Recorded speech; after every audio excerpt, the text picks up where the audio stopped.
আর আল্লাহও চায় আপনি আপনারা ছোট করেন। আল্লাহর এটা দেখতে বড্ড ভালো লাগে যে আমার বান্দা ছোট হয়ে থাকতে চায়। মান তাওয়াদা তারাফা, যে নিচে নামতেছে আল্লাহ টাইনা উঠায়, আর যে উঠতেছে আল্লাহ থাপ্পড় মেরে নিচে নামায়। কথা কন।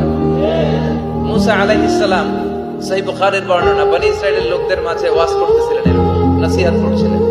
তো একজন দাঁড়িয়ে বলল, ইয়া নবী আল্লাহ মুসা, মান আ'লামুন নাস ফিল আরদ। হে মুসা নবী, জানতে বড় মনে চায় বর্তমান পৃথিবীর সবচেয়ে বড় জ্ঞানী কে? মুসা আলাইহিস সালাম কয় আমি। মুসা আলাইহিস সালাম কি বললেন? আনা। আসলে কথাটা ঠিক।